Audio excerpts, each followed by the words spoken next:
Hi viewers, welcome to our channel. ప్రస్తుతం మనతో పాటు దాము బాలాజీ గారు, సీనియర్ జర్నలిస్ట్, వారితో ఒకసారి మాట్లాడదాం. సార్ నమస్కారం. సార్ నమస్తే. సార్ రామ్ గోపాల్ వర్మ గారి పైన ఫైబర్ నెట్ చైర్మన్ ఒక భారీ బాంబు పేల్చారు సార్. సో వ్యూహం సినిమాని ప్రదర్శించడానికి ఏకంగా 2 కోట్లకు పైగానే ఆర్జీవీకి ఇచ్చారని చెప్పేసి ఆయన చెప్తున్నారు.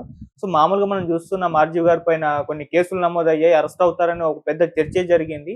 సో అప్పుడు ఏం అవ్వలేదు. మళ్ళీ ఇప్పుడు ఈ కేసుకు సంబంధించి ఈ విధంగా మాట్లాడడం కూడా ఇప్పుడు ఆయన పైన కేసులు నమోదయ్యే అవకాశం ఉంది, అరెస్ట్ అయ్యే అవకాశం ఉందని కూడా అంటున్నారు. మరి ఈ ఇష్యూలో ఏం జరిగింది, మీరేం చెప్తారు సార్ దీనికి సంబంధించి? యాక్చువల్గా ఈ టాపిక్ గతంలో మనం మాట్లాడుకున్నాం. బట్ ఇప్పుడు అఫీషియల్గా వచ్చిందనమాట. ఇంతకుముందేమో TV5 లాంటి సంస్థ మీడియాలలో రామ్ గోపాల్ వర్మ ఫైబర్ నెట్ సంస్థ ద్వారా ఎంత డబ్బులు రామ్ గోపాల్ వర్మకి జగన్ ప్రభుత్వం ఇచ్చారు, ఇవన్నీ బయటకు వచ్చాయి. అప్పుడు రామ్ గోపాల్ వర్మ కూడా వీటన్నిటికీ నేను నోటీసులు పంపిస్తున్నాను, ఈ న్యూస్ను ఎవరైనా చేస్తే యూట్యూబ్ ఛానల్ కూడా నోటీసులు ఇస్తున్నానని కొన్ని ఛానల్స్ ఫోన్స్ కూడా వచ్చాయి. ఆ టాపిక్ మీద చేయకండి, చేస్తే ఇదవుతారని. ఓకే. అంటే వీళ్ళంతా అబద్ధాలు చెప్తున్నారు, మాకు రావాల్సిన డబ్బులు ₹1 కోటి వచ్చారు, 2 కోట్లు రావాలి, ఇంకా ₹1 కోటి రాలేదు, దానికోసం మేము మా ఫైనాన్సర్ దీనికి వెళ్ళాడు కోర్టుకు కూడా అని ఆయన ప్రకటించాడు. అయితే ఇప్పుడు అఫీషియల్గా ఏపీ ఫైబర్ నెట్ చైర్మన్ ఆయన కంప్లీట్ డీటెయిల్స్ దీనికి సంబంధించి ఏపీ ఫైబర్ నెట్ ఆయన ఛార్జ్ తీసుకున్నట్టు చైర్మన్గా జీవీ రెడ్డి ఆయన ఇప్పుడు దీన్ని బయట పెట్టాడు క్లియర్గా. ఇది అఫీషియల్ అనమాట. ఇప్పుడు మొన్నటి వరకు మీడియాలో వచ్చింది అబద్ధం అని ఆర్జీవీ చెప్తున్నాడు. మరి సాక్షాత్తు ఫైబర్ నెట్ చైర్మన్ చెప్తున్నాడు, దానికి ఆర్జీవీ సమాధానం ఇవ్వాల్సి ఉంటుంది, జగన్ కూడా సమాధానం ఇవ్వాల్సి ఉంటుంది. అసలు ఈ ఫైబర్ నెట్ చైర్మన్ ఏం చెప్పాడు అనేది ముందు చూస్తే, యాక్చువల్గా ఈ ఫైబర్ నెట్ అనేది 2014-19 మధ్యలో స్టార్ట్ అయింది. అక్కడ అక్రమాలు జరిగాయని జగన్ ఆల్రెడీ దాని మీద ఒక కేసు కూడా పెట్టున్నాడు ఫైబర్ నెట్ మీద. దాంట్లో లోకేష్ వీళ్ళందరూ ఇన్వాల్వ్ అయినారు. దాని మీద మనం చాలా వీడియోలు కూడా చేసాం. సో ఇప్పుడు ఈయనేం చెప్తున్నాడంటే, ఈ ఫైబర్ నెట్ అనేది 3,513 కోట్లతో ఏర్పాటైంది, అన్నీ సెట్ అయింది. దాదాపు 10 లక్షల కనెక్షన్లు, 10 లక్షల ఇండ్లకి ఫైబర్ నెట్ కనెక్షన్లు. ఫైబర్ నెట్ అంటే అందరికీ తెలుసు కదా, ఫైబర్ ద్వారా నెట్ కనెక్షన్లు ఇస్తారు ఇండ్లకి, వాళ్ళకి టీవీలకి, ఫోన్లకి, తర్వాత ఇంటర్నెట్, వీటి కనెక్షన్ల కోసం గవర్నమెంట్, ఇది సెంట్రల్ గవర్నమెంట్ స్కీము, దాంట్లో భాగంగా స్టేట్ గవర్నమెంట్ కూడా చేసింది. ఓకే. ఆల్రెడీ 10 లక్షల ఇళ్ళకి కనెక్షన్లు ఇచ్చింది. 3,513తో ఈ ఫైబర్ నెట్ ఇవన్నీ వేసినాక జగన్ ప్రభుత్వం వచ్చినాక ఆల్రెడీ సెట్ అయిన ప్రాజెక్టు జగన్ ప్రభుత్వం ఎంత ఖర్చు పెట్టింది? 6,800 కోట్లు ఖర్చు పెట్టింది. అదే తెలుగుదేశం ప్రభుత్వం సెట్ చేయడానికి ఎంత పెట్టింది? 3,513. పోనీ వీళ్ళు ఏమన్నా కలెక్షన్లు పెంచారా అంటే 10 లక్షల కలెక్షన్లే 5కి తెచ్చారు, తగ్గిపోయి పెరిగింది. ఇంకొక విషయం ఈయన ఏం చెప్పాడంటే, అప్పుడు 108 మంది స్టాఫ్ ఉన్నారు, 108 మందికి నెలకి 40 లక్షలు ఖర్చు అయ్యేది తెలుగుదేశం ప్రభుత్వంలో. జగన్ ప్రభుత్వం వచ్చినాక ఈ స్టాఫ్ 1,363కి వెళ్ళిపోయారు. 108 మంది నుంచి 1,300, అంటే ఎవడు ఎమ్మెల్యే ఫోన్ చేసి మెసేజ్ ఇస్తే కూడా ఉద్యోగం ఇచ్చారని చెప్తున్నాడు ఈయన. జస్ట్ మెసేజ్ పెట్టినా ఉద్యోగం ఇచ్చేస్తున్నారు, ఫోన్లు చేసి ఉద్యోగాలు ఇప్పించేశారు. అలాగా తమకు కావాల్సిన వాళ్ళంతా అసలు వాళ్ళు ఎక్కడ ఉన్నారో కూడా మాకు ఇప్పుడు కనిపించట్లేదు. శాలరీస్ మాత్రం 4 కోట్లకి వెళ్ళిపోయింది. 40 లక్షల శాలరీస్ 4 కోట్లకి వెళ్ళిపోయింది శాలరీస్. అంటే ఇలాగా ఖర్చు అనేది విపరీతంగా పెరిగిపోయి ఇప్పుడు ఆ ఫైబర్ నెట్ సంస్థ 1,262, అంటే 1,262 కోట్లు, 1,262 కోట్లు అప్పుల్లోకి వెళ్ళిపోయింది.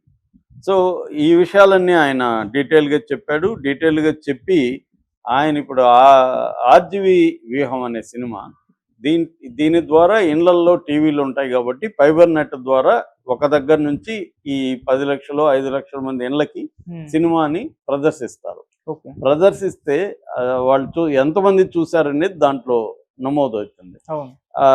ఒక మామూలుగా అయితే తెలుగుదేశం పీరియడ్లో ఒకరు చూస్తే ₹100 ప్రొడ్యూసర్కి పే చేయాలి, అది కండిషను. కానీ ఇక్కడ ఏం చేశారు, చూసింది ఎంత? 1,863 మంది చూశారు, ఆయనకి పే చేసింది ఎంత? 2,10,00,00,000. అంటే పెర్ హెడ్ 11,000 పడింది.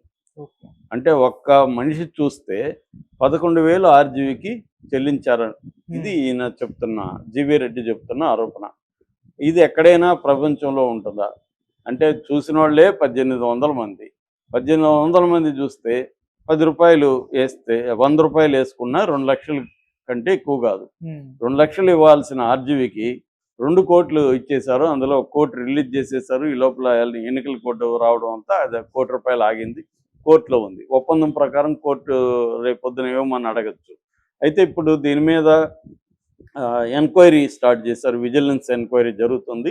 ఎంక్వైరీ అయినాక డీటెయిల్గా దీన్ని ఎస్టాబ్లిష్ చేసినాక ఆర్జీవికి నోటీసులు ఇస్తారు దీని మీద. అట్లాగే జగన్కి దాంట్లో ఉన్న Madhusudan Reddy fibre net chairman అధికారి వీళ్ళకందరికి కూడా రేపు ఫైబర్ నెట్ చైర్మన్ గతంలో మధుసూదన్ రెడ్డి ఉన్నాడు. వీళ్ళకందరికంతా కూడా నోటీసులు వెళ్తాయి. కేసు పెడతారు. అరెస్ట్ జరిగే అవకాశం ఉంది. ఆర్జీవి కూడా ఇరుక్కునే అవకాశం ఉంది. ఆర్జీవి అంటే ఇక్కడ ఆర్వి సంస్థ ఇరుక్కుంటుంది. ఆర్జీవి డైరెక్ట్గా ఇరుక్కుంటాడు లేదా తెలియదు మనకి. ఆర్జీవికి కూడా ఉండొచ్చు రేపొద్దున ఇబ్బంది. ఏదేమైనా దీంట్లో మనం ఇప్పుడు ఆర్జీవి తప్పు కంటే కూడా జగన్ తప్పు క్లియర్గా కనబడుతుంది. ఎందుకంటే ఇప్పుడు నేను చాలాసార్లు అడిగాను, వ్యూహం ఒకటే ఎందుకు వేశారు? వేరే చిన్న సినిమాలు 100 ఉన్నాయి కదా, 100,000 చిన్న సినిమాలు వస్తున్నాయి. ఎవ్రీ ఇయర్ 100 పైన చిన్న సినిమాలు వస్తున్నాయి. మరి అవి కూడా ఫైబర్ నెట్లు వేసి డబ్బులు ఇవ్వచ్చు కదా. నాది కూడా ఒక సినిమా అట్లాగే రెడీగా ఉంది. నేను అడిగితే ఇప్పుడు ఇస్తాను. నాకు డబ్బులు ఇస్తారా వీళ్ళు? 11,000 ఇస్తారా? 11,000 వద్దు, నాకు ₹1000 ఇవ్వమనండి, ఇస్తాను నేను సినిమా. అట్లా ₹1000 ఇస్తే బోల్డ్ మంది ఇస్తారు సినిమాలు. మరి ఎందుకు వేయలేదు? జగన్ వ్యూహానికి మాత్రం ఎందుకు పెట్టాడు అంటే, వ్యూహం తనకు అనుకూలంగా తీస్తే ఆర్జీవికి లబ్ధి చేకూర్చడం కోసమే ఈ స్కీమ్. ఎందుకంటే ఆర్జీవి సినిమా బయట రిలీజ్కి ఇబ్బంది అయింది కాబట్టి ఫైబర్ నెట్లో పెట్టి దాని ద్వారా ఆర్జీవికి 2 కోట్లు. ఆల్రెడీ ఆర్జీవికి రకరకాల రూపాల్లో ఫండ్ వచ్చిందని, ఈ సినిమాకు పెట్టుబడులే వైసీపీ వాళ్ళు పెట్టారని, ఇవన్నీ రకరకాల పుకార్లు వచ్చి దాన్ని ఆర్జీవి ఖండించాడు. అది మనకు తెలియదు ఎవరు డబ్బులు పెట్టారో. అదంతా రేపు కోర్టులో చెప్పుకోవాల్సి ఉంటుంది ఆర్జీవి కేసు వస్తాయి. ఏదేమైనా అవన్నీ పక్కన పెడితే ఏపీ ఫైబర్ నెట్ నుంచి ఒక వ్యక్తి చూస్తే 11,000 ఇవ్వడం, ఇది కానీ వాస్తవం అయితే, వాస్తవమా కాదో మనకు తెలియదు. జీవీ రెడ్డి అని చైర్మన్ ఆరోపిస్తున్నాడు. ఆయన ఆరోపిస్తున్నాడంటే ఆయన దగ్గర ఆధారాలు ఉండాలి కదా. మరి దాన్ని కాదని ఇప్పుడు ఈయన ఆర్జీవి ఇంకా దీని మీద వచ్చి మాట్లాడలేదు. రేపు పొద్దున మరి దీన్ని ఆర్జీవి నిరూపించాల్సి ఉంటుంది. ఎంతమంది చూశారు, ఎంత డబ్బులు వచ్చిందని లెక్కలు చెప్పాల్సి ఉంటుంది. ఇవన్నీ ఎందుకంటే రిజిస్టర్ అయి ఉంటాయి కదా. దాన్ని ఇప్పుడు మ్యానిపులేట్ చేయడం కష్టం. నిజంగా అంతమంది చూసారా, అంతమంది చూస్తే అంత డబ్బులు వచ్చాయా, ఎంతమంది చూశారు, ఇవన్నీ అవసరం. కనెక్షన్లు ఉండేది 5 లక్షలు అంటున్నారు. 5 లక్షల్లో అందరూ ఎందుకు వ్యూహం చూస్తారు? దాంట్లో వాళ్ళు తెలుగుదేశం వాళ్ళు కూడా ఉండొచ్చు, వేరే వాళ్ళంతా వ్యూహం చూడకపోవచ్చు. సో వ్యూహం అనే మామూలుగా ఆర్జీవి సినిమాలే జనం మార్నింగ్ రిలీజ్ అయితే నైట్కి ఉండట్లేదు థియేటర్లలో. ఎందుకంటే అవేవి హిట్ కావట్లేదు. ఆయనకి ఏంటంటే ఆయనకు కూడా తెలిసి తీస్తాడు ఆయన. ఎందుకంటే దాని చుట్టూ వచ్చే డిస్కషన్ ఇంపార్టెంట్ అనేది ఆయన చాలాసార్లు చెప్పాడు. నేను 1000 సినిమాలు తీసినట్టు ఒక సినిమా తీస్తే, ఎందుకంటే ఎవరి షాటు, ఎవరి ట్వీటు, ఎవరిది ఒక సినిమా లాగా కాబట్టి అవన్నీ జరుగుతుంది కాబట్టి నా పర్పస్ నెరవేరుతుంది అనేది ఆయన క్లారిటీ ఉంది. ఆయన సినిమాలు ఎందుకు తీస్తున్నాడు ఏంటని, అదేం ప్రాబ్లం లేదు. కాకపోతే అలాంటి సినిమాని, వ్యూహం అనేది అటర్ ఫ్లాప్ సినిమా, అది ఎవరు చూడలేదు. అలాంటి సినిమాని ఒక్కరు చూస్తే 11,000 పే చేస్తే మరి వేరే సినిమాలకి ఎందుకు ఇవ్వలేదు, వ్యూహానికి ఎందుకు ఇచ్చారు, వ్యూహానికి మాత్రమే ఎందుకు ఇచ్చారు అనేది ఇది చాలా సీరియస్ ఇది క్రైమ్ అవుతుంది. ఆర్జీవి కూడా దీనికి సమాధానం చెప్పాలి. అట్లాగే డీటెయిల్ కార్పొరేషన్ నుంచి మహీవి రాఘవ్ కూడా డబ్బులు ఇచ్చారు. దానికి కూడా కేసు అవుతుంది. ఎందుకంటే ఆయన యాత్ర 2 తీశాడు కాబట్టి ఆయనకి డబ్బులు ఇచ్చారు. స్టూడియో పెట్టుకోవడానికి 5 ఎకరాలు ఎంతో ల్యాండ్ ఇచ్చారు. ఇవన్నీ కూడా రేపు స్కాములు బయటకు వస్తాయి. ఆర్జీవి కేసులో అరెస్ట్ చేసినా కూడా ఆశ్చర్యం లేదు, ఆయన ప్రూవ్ చేసుకోవాల్సి ఉంటుంది. ప్రాబ్లం అయితే ఆర్జీవికి మొన్న ఆయన పోస్టులు పెట్టిన దానికి ప్రాబ్లం, టెంపరీగా బెయిల్ ఇచ్చింది, ఆయన ముందస్తు బెయిల్తో బయటపడ్డాడు. కానీ